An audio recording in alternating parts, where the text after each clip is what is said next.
We are human beings, and for us it looks very small. But once it has been given to God, God is infinite, and that small action becomes an infinite action. As God is infinite, there's no measure for God.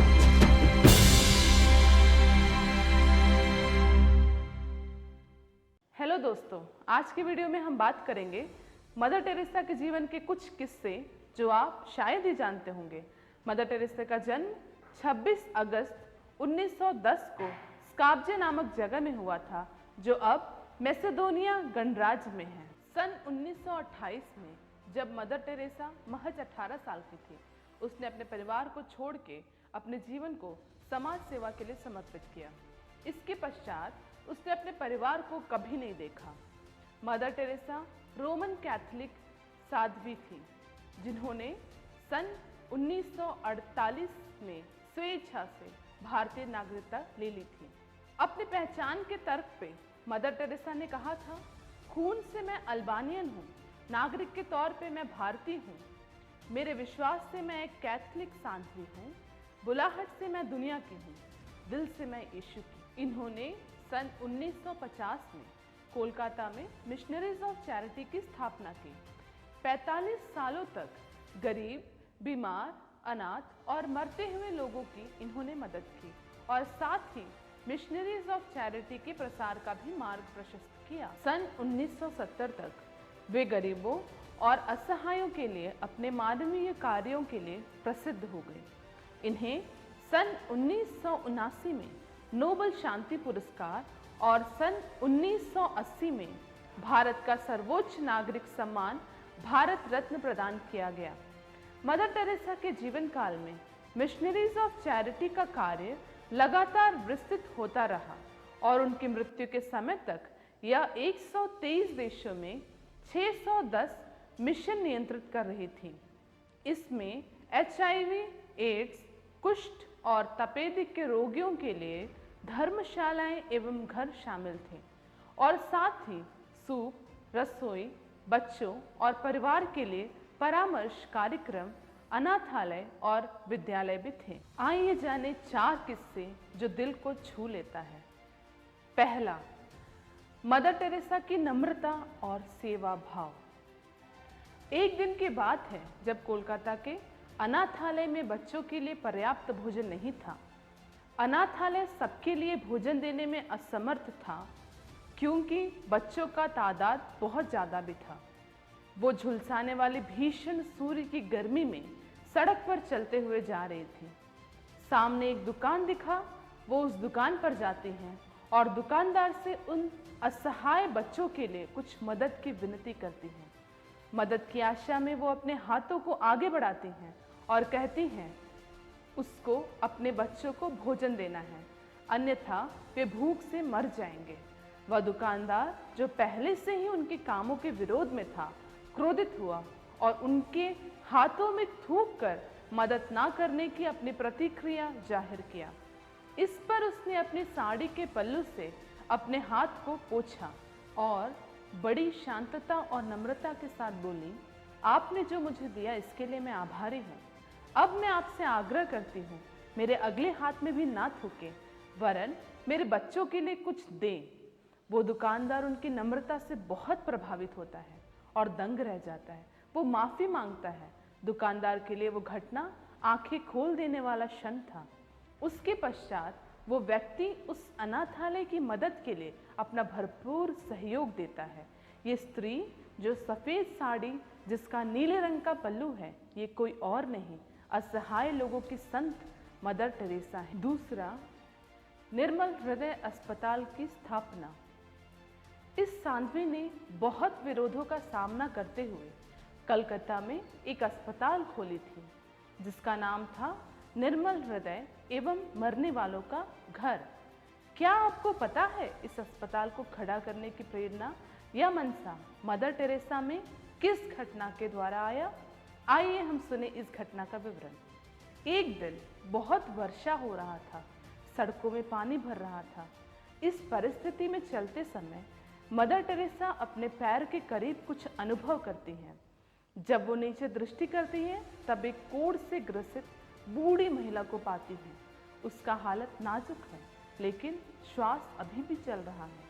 उन दिनों में कोढ़ की बीमारी सांसर्गिक रोग समझा जाता था। इस कारण जिन घर के सदस्य को ये रोग हो जाता था, उसको घर से बाहर निकाल दिया जाता था और अपनी किस्मत पे छोड़ दिया जाता था। मदर टेरेसा इस कोढ़ से ग्रसित बूढ़ी महिला को अपने हाथों में उठाती हैं और पास के अस्पताल की तरफ भागती हैं। अस्पताल में पहुंचने के पश्चात अस्पताल के स्टाफ चिल्लाते हुए बोलता है, इस स्त्री का इलाज यहाँ नहीं होगा। मदर टेरेसा के कई बार विनती करने के बाद भी वे लोग इस स्त्री के इलाज करने के विनती को नकार दिए। वो उस बीमार स्त्री को फिर से उठाती है और दूसरे अस्पताल की ओर भागती है, लेकिन दुर्भाग्य से रास्ते में ही इस स्त्री की मृत्यु हो जाती है। मदर टेरेसा को बहुत दुख होता है इस महिला के प्रति। ये वो समय था जब मदर टेरेसा को लगा कि एक अस्पताल खड़ा करने की ज़रूरत है जिससे मरने वाले रोगियों को मदद मिले। इसके पश्चात उसने निर्मल हृदय नामक अस्पताल की स्थापना की।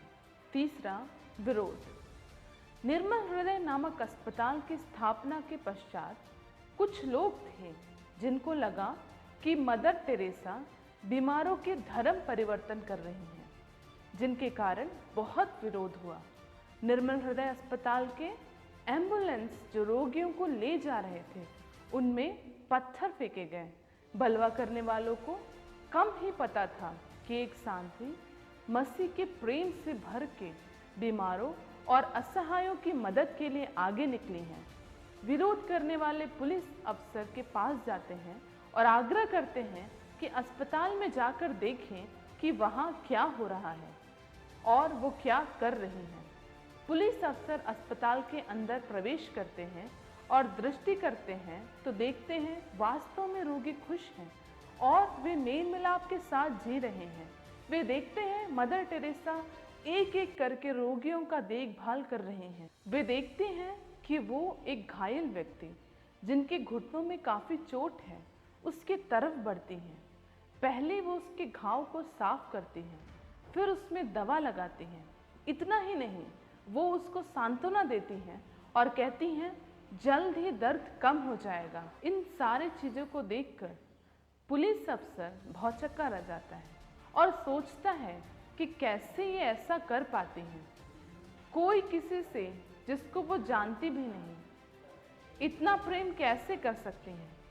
इतना ही नहीं, उसके चेहरे में संतुष्टि और धैर्य झलक रहा था। वे सोचे ये एक स्वर्गदूत है। पुलिस अफसर और उसका दल बाहर जाकर जो उन्होंने देखा था विरोधियों को बताया, फिर भी वे इन बातों पर विश्वास नहीं किए। चौथा, निस्वार्थ प्रेम से विरोधियों के दिल को जीत लेना।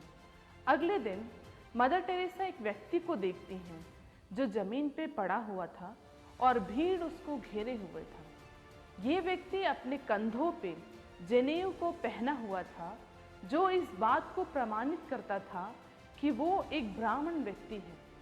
उसका हालत बहुत गंभीर रहता है। ऐसा लग रहा था उसको कॉलरा नाम का एक बीमारी हो गया है। इस भीड़ से कोई उस व्यक्ति के पास जाने का भी हिम्मत नहीं कर रहा था। मदर टेरेसा आगे आती हैं और उस व्यक्ति को अपने अस्पताल ले जाती हैं और रात दिन प्रयत्न करके उस व्यक्ति को वापस अच्छे स्वास्थ्य स्थिति में ले आती हैं और वो ठीक होकर अस्पताल से बाहर जाता है। लोग इसको वापस स्वस्थ अवस्था में देख के अचंभित होते हैं। इस घटना के बाद मदर टेरेसा के खिलाफ विरोध पे लगाम लग जाता है और उसके पश्चात कोई उनके विरोध में उनके पीठ पीछे भी कोई नहीं बोलता था। उन्होंने अपनी पूरी जिंदगी गरीब और असहाय लोगों की मदद में न्योछावर कर दिया। उनके मर जाने और स्वर्ग जाने के कई वर्षों के बाद भी हम उनके कामों के लिए जो उन्होंने असहाय लोगों के लिए किया था आभारी हैं। हम इस वीडियो से आपको आह्वान करते हैं, इस कठिन परिस्थिति में असहाय लोगों की मदद के लिए आगे आएं। निस्वार्थ प्रेम के द्वारा दूसरों के दिल को जीत लीजिए। जाते जाते आपको मदर टेरेसा की कुछ पंक्तियों के साथ छोड़े जाते हैं। यह महत्वपूर्ण नहीं है कि आपने कितना दिया है, बल्कि महत्वपूर्ण यह है कि देते समय आपने कितने प्रेम से दिया। दया और प्रेम भरे शब्द छोटे हो सकते हैं, लेकिन वास्तव में उनकी गूंज की कोई सीमा नहीं। यदि आपको हमारा ये वीडियो पसंद आया तो लाइक करें और अपने दोस्तों के साथ शेयर करें और EGM चैनल को सब्सक्राइब करें। और हाँ, बेल आइकन दबाना ना भूलें, ताकि जब भी हम अगले नए नए वीडियोस डालें तो उसकी नोटिफिकेशन आप तक पहुंच जाए। इसी के साथ हम इस वीडियो को समाप्त करते हैं। अपना और अपनों का ख्याल रखें। धन्यवाद।